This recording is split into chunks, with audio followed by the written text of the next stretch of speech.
You know, my experience with getting and having access to supplemental oxygen was really pretty positive. I didn't have a lot of problems.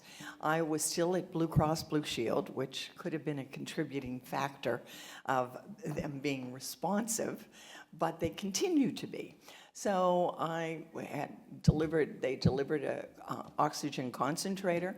At the time, that I was only on oxygen at night, and the delivery person came in and delivered it, and along with a respiratory therapist that showed me how to use it and evaluated my ability and what my oxygen level was at the time. So that was really a pretty good experience. I later got a portable oxygen concentrator, and that also seemed to work well. But that was my own personal experience. Then I started, as Kate mentioned, I have facilitated an IPF support group for about 10 years, and the individuals in that support group are in all different phases of the disease state. And so many of them just newly diagnosed, they aren't even on oxygen, and so their experience, they haven't even needed access to supplemental oxygen. But then those that have been participating in the support group for a number of years continue to have more and more problems with that access.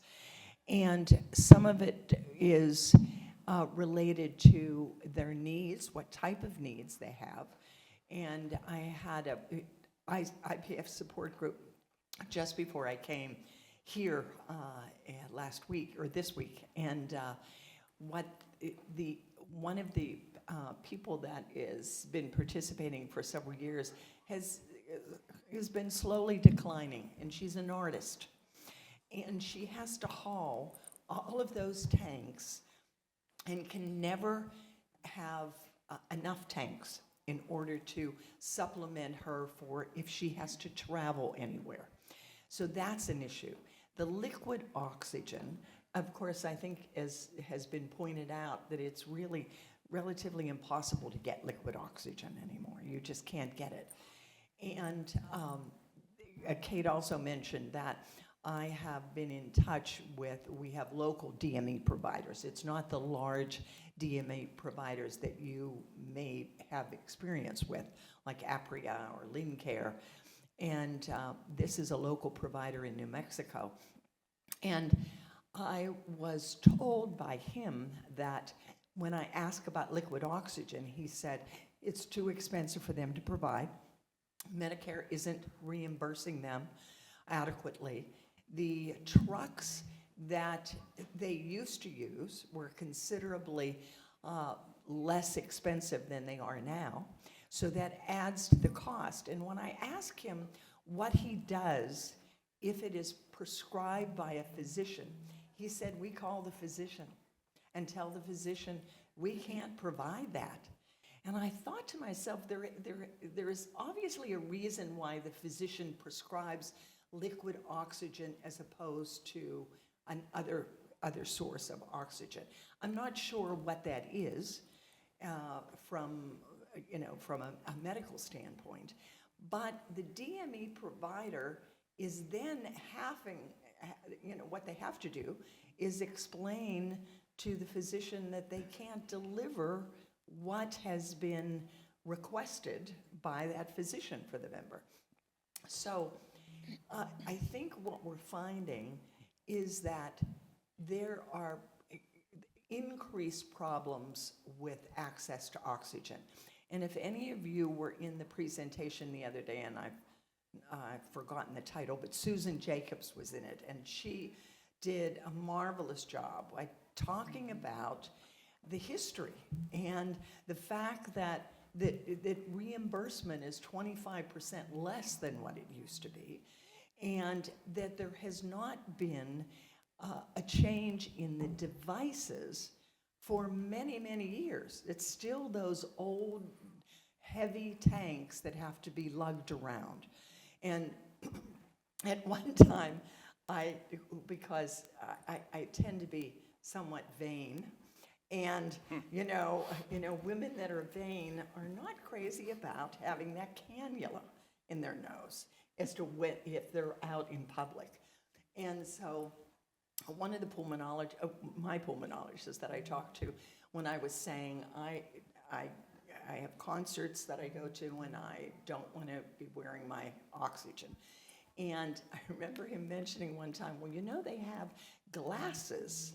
They're manufactured, I've never heard of this, glasses that there's like a packet on your back that has the oxygen and it's supplied through glasses. And I said, so then how does that oxygen get to your lungs? And they said, well, there's a cannula. And I said, oh, obviously you're fooling everybody. These glasses, dorky glasses that have a cannula up your nose. So I couldn't really see the cosmetic purpose of having glasses that supply oxygen. But I want to end this with saying, when we think about, the DME providers, why should we be advocating for this? And it's because it affects us personally. And, I mentioned that initially when I got the oxygen concentrator, a respiratory therapist was there and evaluated me. And oftentimes, and I don't know what your experience has been, but sometimes when you see that pulmonologist, they never even ask you about how many liters you're still on. Maybe it was 10 years ago when they prescribed how many liters, and maybe nothing has changed, or maybe you've gotten worse and your breathing is worse. But they don't generally ask you about that. But if a respiratory therapist would be evaluating you, then you get much more current information and recommendations to talk to your physicians about.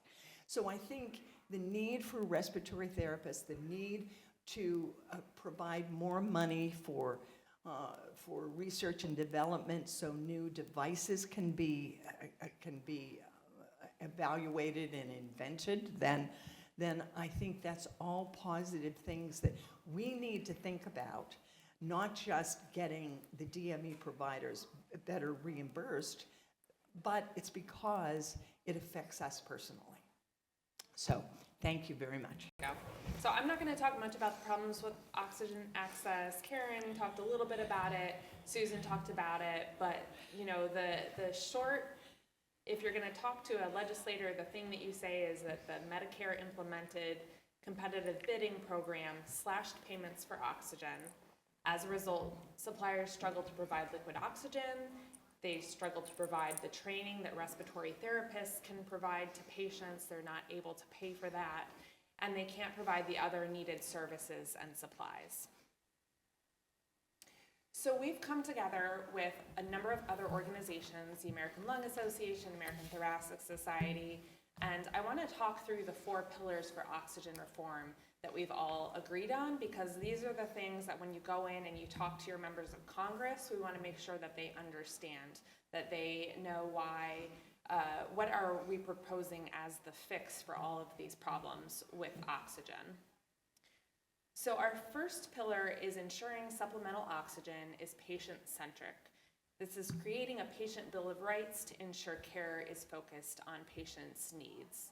And so we find right now that the care really is not focused on patients' needs. The care is really focused on Medicare paying the least possible. That is the stated aim of the competitive bidding program. And certainly we don't want them overpaying for oxygen. We don't want anyone wasting money.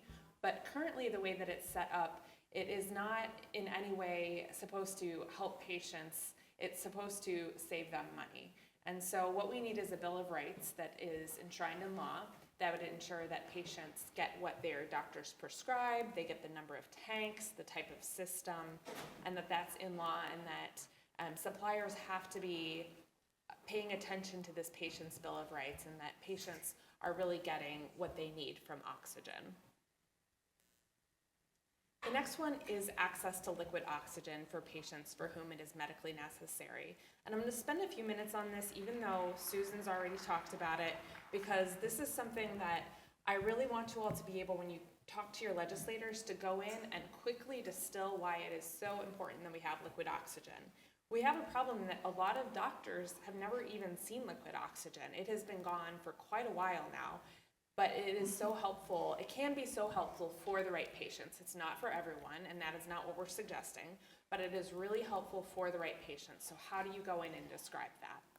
I'm gonna go ahead and steal from Susan again. This low flow versus high flow, right?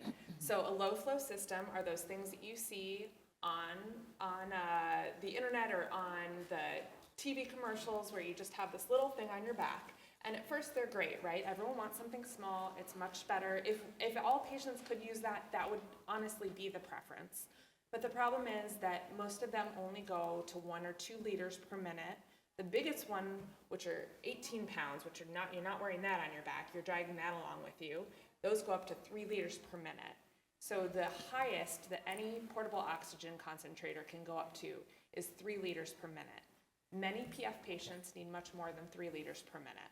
So you end up with something like the person who's on the right, who has what end up being a high flow portable system. You can see she's got, for a day out, I think 6 tanks or something, and she has to have a whole cart to pull that behind her. That is not a truly portable system. You see this person again, this is not a portable system. A portable system is not one where you can't hardly get to the doctor by yourself because of all that you have to take with you. We need something that is actually portable, that patients can actually get the flow level that they need, but also can carry it around with them. And that is liquid oxygen. So I've got a couple of examples here. These are just for reference. The one on the left is 15 inches. The one on the right is 10.5 inches. Now, like the one on the right's not going to get you through all day at high flow. You still need, a couple of those or a couple of the bigger ones, but they're much easier to carry than the E-tanks, which, as you all know, are about this high or something like that, a few feet high. I've been with patients who have other mobility issues. They have the shortness of breath. They're trying to drag these tanks behind them, and it's just not feasible. And what ends up happening is they stay home. Patients don't go out, which is not the system that is right for anyone. It's not good for their health. It's not good for their mental health or anything. So we really need a portable system for patients. So this, one of the 4 pillars is liquid oxygen. Now next, Karen also set this up really well, the need for respiratory therapy as part of the oxygen system, or oxygen service, I should say. So currently, as anyone who receives oxygen knows, usually the education that you get when you receive your oxygen is from maybe a staff person at the company, oftentimes the driver, and they're not trained. They're not the appropriate person to be helping someone set up with a complicated system like oxygen. It's not an easy treatment to start. There are a lot of different parts. There are safety issues. One of the biggest safety issues, which you see with the pulse oximeter here, is that patients aren't being tested when they get their oxygen. So they might show up to their doctor 3 months later, even longer than that, having not been properly saturated, having not been getting the proper amount of oxygen for months on end. And so it is really not an appropriate or safe system to not have the respiratory therapy. So as part of the legislation, we're asking for respiratory therapy to be added back in. And then finally, establishing standardized documentation requirements, sort of the boring pillar, but an important one because currently there's no standardization, or there's almost no standardization. So it wastes a lot of time. There's confusion because of it. And of course, what we want our oxygen suppliers to be doing is spending time supplying oxygen, training patients, that kind of thing. We don't want them spending all their time trying to figure out some outdated documentation. We need standardized documentation requirements. So these are the 4 pillars for oxygen reform, and you have on your table, I think they're at the end of the table, those 4 pillars all on a 1-pager. When we go into Congress, this is the 1-pager that we're providing, so you can take that with you and sort of look at it, have it for reference to go forward. As I said, we are working with a great group of other organizations, patient organizations, professional industry have all come together, which is actually a relatively rare thing for all of these groups to agree on the same thing, and that's where we're at. And legislators like that. Legislators like to hear diverse groups getting together, all saying the same thing. It has more impact, and it means that they're able to make more people happy at once, which is something that they want. So when you're talking with your members of Congress, really emphasize how many groups are behind this effort. So with these 4 pillars, as Susan mentioned, we have legislation that we are working on having introduced. We have a senator who is interested in introducing it, and we are looking for other members of Congress to join him in introducing it. So we would love for you all to join us on March 6th for PFF Hill Day. It'll be virtual again. We have found that that is a great fit for patients. Certainly if you're on oxygen, getting to DC is not necessarily the easiest option, so we're going to do it virtual again. In order to make sure that you don't miss any announcements about Hill Day, sign up at pulmonaryfibrosis.org/advocacy. And right there, you can actually ask right now for your members of Congress to pass supplemental oxygen reform. It's really easy. Again, it's pulmonaryfibrosis.org/advocacy. And there's a form that you can fill in. You fill in your name, your address, your zip code. You do have to provide all that information because it's then going to identify the correct legislators. So it'll send it to your legislators. There's some text down there that you can edit if you'd like, talking about the issue, talking about what our asks are, so that you can easily reach out to your members of Congress. And when you sign up with this link, you will also be then signed up for future communications. So like when we're having a Hill Day, when there's another call to action to reach out to your members of Congress, those will all be right there. Those will be something that we'll reach out to you about because we'll have your information. This won't put you into our large database. So we have our advocacy database separate from our larger, so you won't start getting our other emails if for some reason you don't want to get those. So I think that is the end of my talk. Yep, thank you all so much for listening. Yeah, I'm Tom Mays, and I am a retired pediatric critical care medicine physician who is a lung transplant recipient. And I had the unique opportunity in 2015 and 2016 to work as a staffer at the U.S. Congress. The way I got there was what's called a Robert Wood Johnson Foundation Health Policy Fellowship. And that was 6 of us from across the country went, spent 4 months learning all about health policy in the United States and how it's supposed to happen and how it does happen and how it could happen. Met with all the agencies that have anything to do with American health policy, both in the federal government and private entities or organizations. And then I spent 8 months working as, not Dr. Tom, although that's what they called me, but as a congressional staffer. I was just one of the guys who was a congressional staffer. And so, what did I learn through this experience? Well, what I learned was actually really important. I'm going to stop here and ask, how many of you have actually trudged to the Capitol to see anybody? Okay. How many of you done the virtual thing? Okay. And here I'm only going to talk about federal legislation. Okay.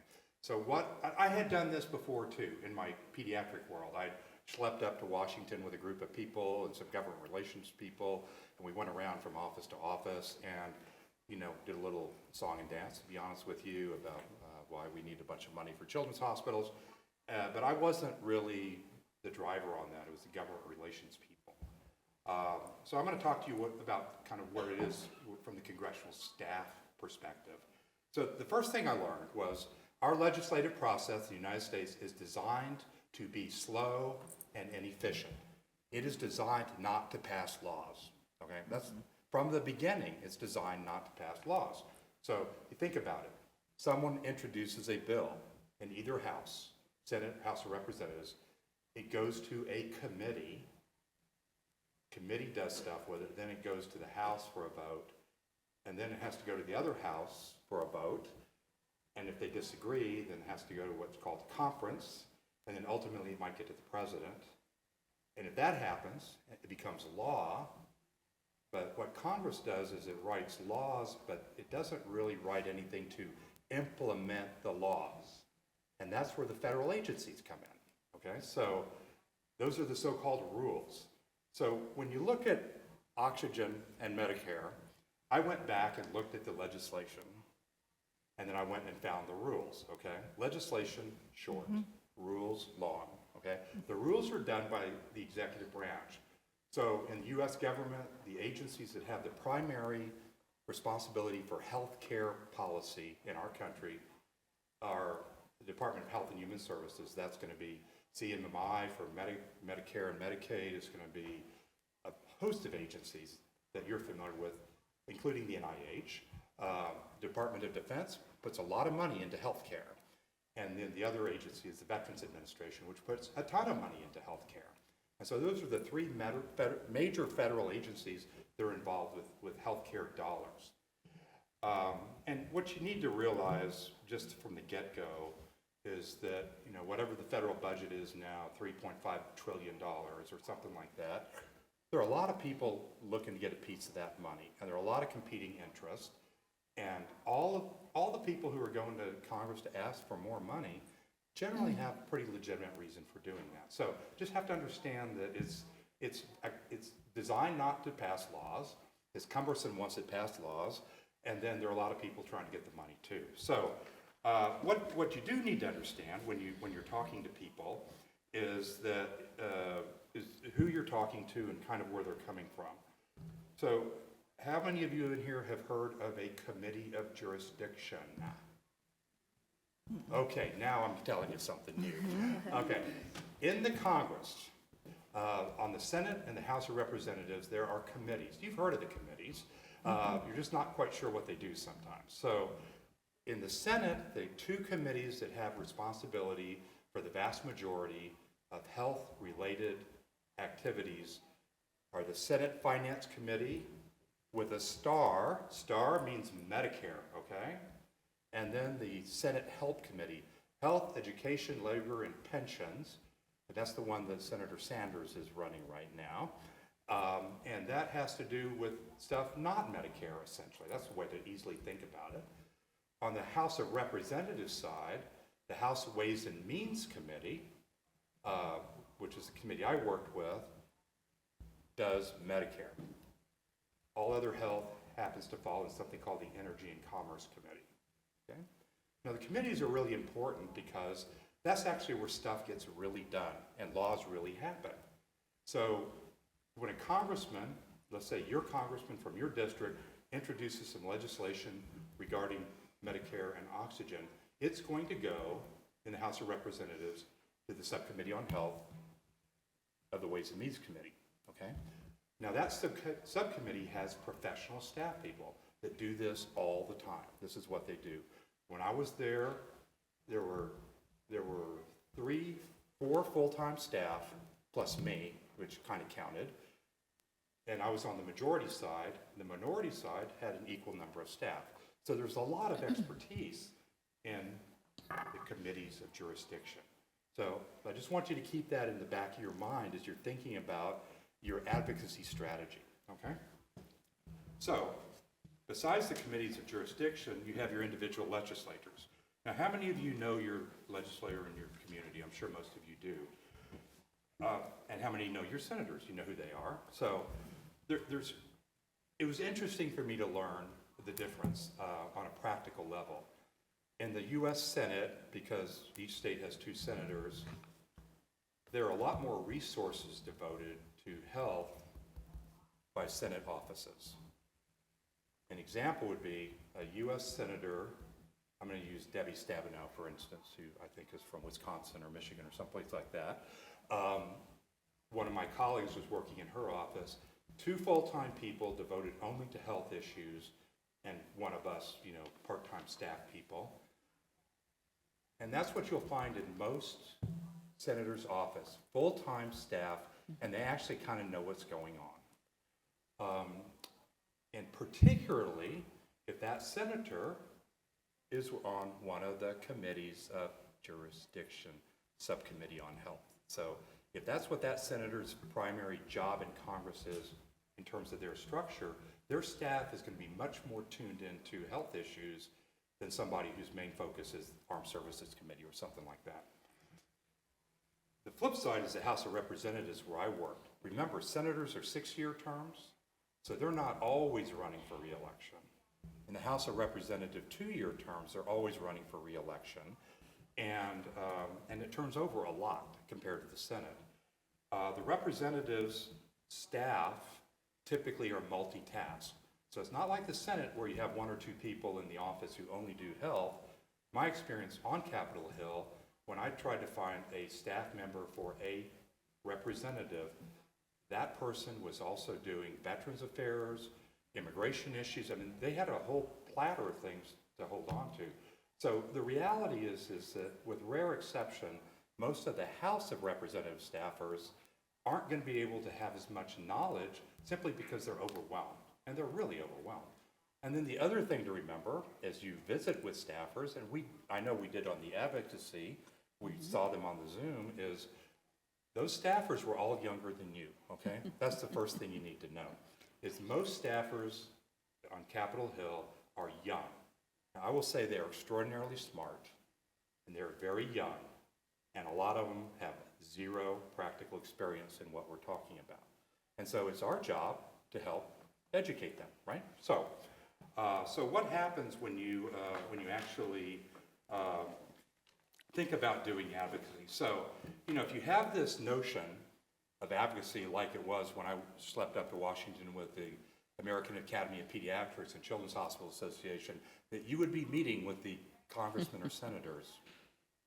For us, it's generally not going to happen unless you are a huge donor, because it's just access comes along with campaign donations and interactions, relationships, and so forth. So you're going to be dealing with a staffer, okay? I was a staffer. Staffers are okay, all right? So it's not a bad thing to do. It is really important that when you decide on Advocacy Day that you're going to talk to these legislators, that you go to the internet and you figure out what they're about, because if they have zero interest in health, you're going to need to find out what they're interested in and tie it to what you're trying to talk about. In general, not always, but in general, the Democratic Party is going to be much more receptive to our message that we need more Medicare money for oxygen, or they'll be more receptive to spend money on many more things. And the Republican side, in general, will be less receptive. That's just the way it is. And so you kind of have to understand, what party your person's in. And in these days, it's not enough to know what party they're in. It's what branch of what party they're in and what are their priorities. And so it will help you tailor your interaction to a large degree. I know when I spoke on Advocacy Day last year, I was speaking to a representative in Texas, his staffer. The representative is a former Green Beret guy, and all he was about was military stuff. So guess what I focused on? I focused on DOD spending, okay?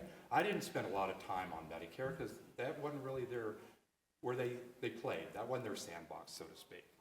And then if you can work with a government relations expert, that can be very, very helpful, okay? Because they will kind of have more information about the nuances as opposed to just walking in or calling without a plan. So we have a plan. We got the 4 pillars. We know what to say. But doing it blindly is not necessarily your best strategy. Now, here's the secret. 30-minute appointments, okay? You break them into 3 parts, because this is what we're expecting when we're the staffer. The first 10 minutes, you tell me who you are and who you represent, okay? So, I'm Tom. I'm from the Pulmonary Fibrosis Foundation. Do you know anything about pulmonary fibrosis? And then you educate them on who you are, who we are. That's 10 minutes, okay? And then the next 10 minutes of that 30 minutes is, this is our problem, okay? So in this case, our problem is, listen, all of our members are really worried about oxygen. And you don't know what it's like to not have oxygen until you can't breathe. And this is our problem. We need better funding for oxygen, or we need to make sure that the NIH continues to fund research at the levels it has before, or for the DoD that we can kick up the research funding through the CERT program. I mean, you have to tell them what your problem is. What is it that, and you can't say everything. You got to be very focused. And then the last 10 minutes is, this is what we'd like for you to do. That's the ask. What do we want you to do to help us with this? And so remember, 30 minutes, 10 minutes who you are, 10 minutes what the problem is, 10 minutes what the ask is. And then the last thing that I think is really, really, really important is that that you stay on task and not wander off, because it's only 30 minutes, and you can see the people starting to have their eyes roll when you go way off topic. So a couple of things to remember. Timing is everything, okay? So trying to go there right now and get something done in Congress this week, not happening, okay? Just not happening. Timing's everything. Presidential campaigns can be really difficult because nothing really happens during presidential campaigns. I was there during the 2016 presidential campaign. We did not have, in the 8 months I was on the House Ways and Means Committee, we did not have one bill come out of our committee, okay? And that's the one that's supposed to generate all the tax bills, so forth. So it's timing is everything. And then the last thing that you need to think about in terms of the federal government is that you have another means of advocacy, and that's with the agencies during rulemaking, because the law requires that every time a rule is made by a federal agency in response to legislation, there is a public comment period. And it'd be helpful if we all knew what those were. It's impossible to keep up virtually, but that's an opportunity for any of us to comment, and they have to look at all those comments. Now, what they do with them is separate, but they have enough comments about something, then it tweets the agency person who's a bureaucrat about this being an important factor. And I think the last thing I'll tell you is that the best things worked both when I've been there advocating and then when I've been on the receiving end is personal stories are really, really helpful. And so it's really important to tell a personal story that's on target for whatever you're talking about, because that's the most effective way to reach your representative. So thank you very much. And so I'm going to outline, what is it like to go onto the Hill? Tom's been there, but if you've never been there, it can be intimidating. But you don't need to worry. They're people just like us, and like Tom said, they're much younger. Many were younger than my own children. And when I talked with them, I was respectful in the fact that, yes, they're very bright, but they may not have any experience with what we're talking about. So that's our role, is to educate them. And as an educator, I found that to be pretty easy to do, because I've done that my whole life. So, Kate, do I have? Yep. Okay, so we're going to planning our meeting. So the first thing is, the way it works now is you'll get a notification that you have a meeting, and you'll be identified with who your partners are for the meeting. Mostly for New York, I think we had 6 partners, 6 different people. And so because it was so many people and it was virtual, we planned a meeting ahead of time and found that to be very important and beneficial for our meeting, because they went pretty smoothly based on that. And if you're going to do an in-district day, for us, we have a support group in Rochester, New York, and we have done district days 2 or 3 times, and we've gone with 4 to 8 people. And so you want to make sure you're not overwhelming the staffer with too much information. So we're going to talk about how to break that up. And the first thing you need, after you know that you're going to get it, everyone in the committee needs to review the asks. Make sure you understand what they're about. Think about it for your own perspective. How does that impact you? Do you have a personal connection to the asks? Are you a person that's on oxygen? Are you a lung transplant recipient? Were you a caregiver? Are you involved in a support group? What is your connection to the asks that we have? Because that will make your the ask more poignant for the staffer.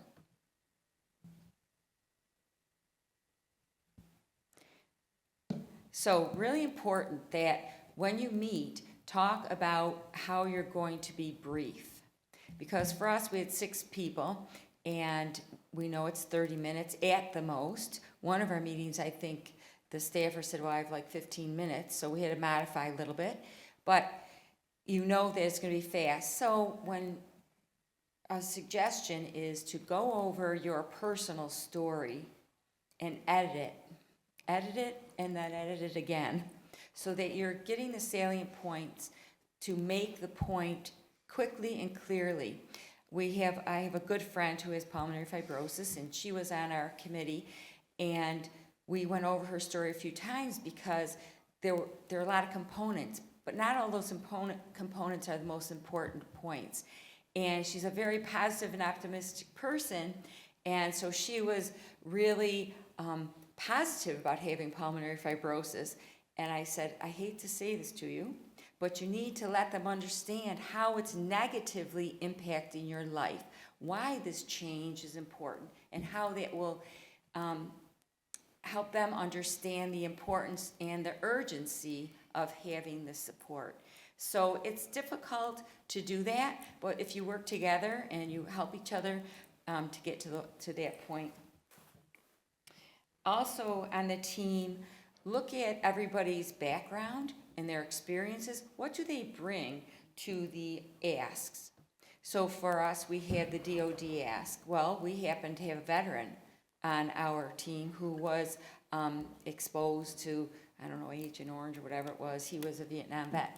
And so we said, oh, that's you. And he was a great speaker, and he had a lot of information. So he took that lead on that ask. And we continued down the line that way and got to know each person's strength related to the ask. And then the other thing that we did is encourage you to look at the legislators, look at the staffers, know a little bit about them. Where did they go to school? What town are they from? Because your state's big. Where did they come from? And what connections do you have personally with them? For example, Joe Morelli is my state legislator, my state congressman. We went to college together. So I didn't really know him in college. He knew some of my friends. So when I met with him, hey, Joe, I went to Geneseo too. And, well, when did you go? And we shared some of that. And so he had a personal connection. He's friends with some of my friends. So we kind of made that connection. And if you have people from around the state, it's a better chance that they'll have a connection with that staffer. What church did they go to, towns, all those kinds of things. Really search for connections. The other thing is, I gotta go on to my next slide. Okay. No. Okay, anyways. So in your group, you might have someone that's not as comfortable as talking as some of us.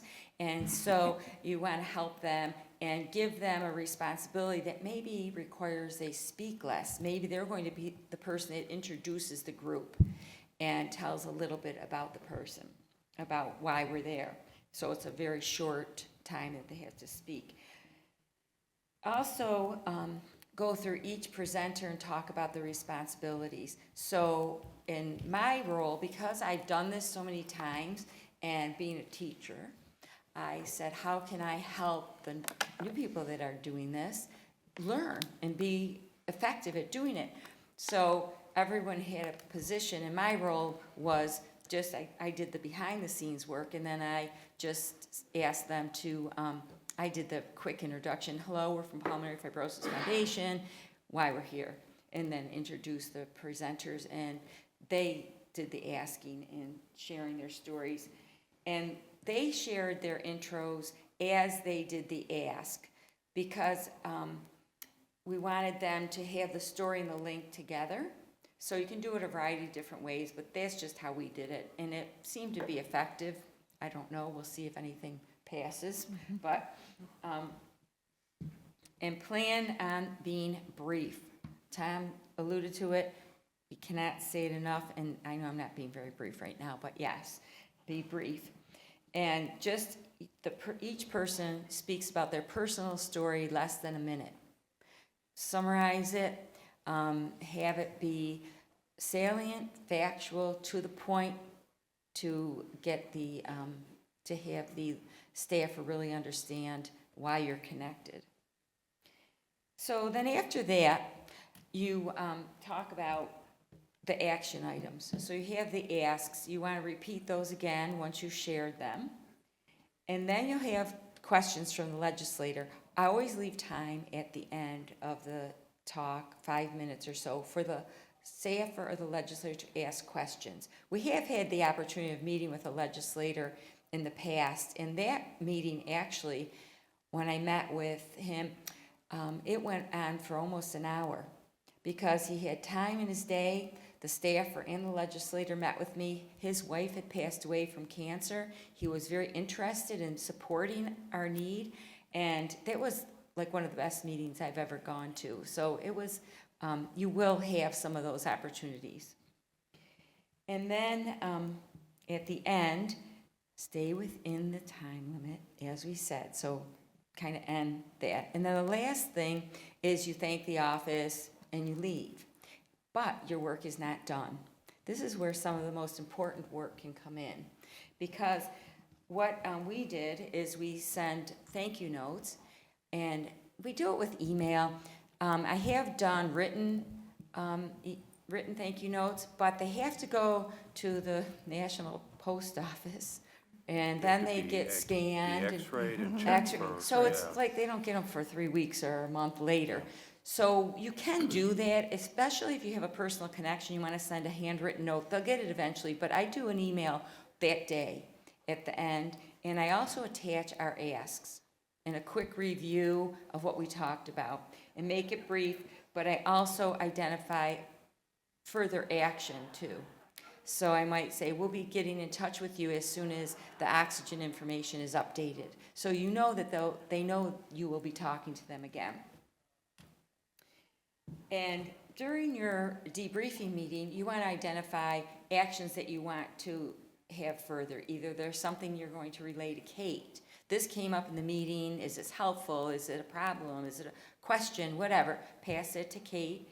Or just identify ways that you would like to have further action. Maybe in our case, we have one of our New York reps right sitting there. We identified that we wanted to do some in-district meetings. So we have talked to each other about reconvening our group and doing more virtual meetings. And then there are forms that you'll have to fill out after each meeting on the website. The agency that we use, that PFF uses, will give you your schedule. It's very detailed, very organized. You won't have to question anything. It'll have the bios, it'll have the committees they're on, the bills that they've backed, all that information you need to know about them. And it will also have a sheet. Were they interested? Were they somebody we should follow up with? I don't know, there's a few other questions, but fill those out after every meeting and submit a picture. So we took screenshots of us meeting with the staffers and submit those, and I'm not sure they'll show up on the website or wherever.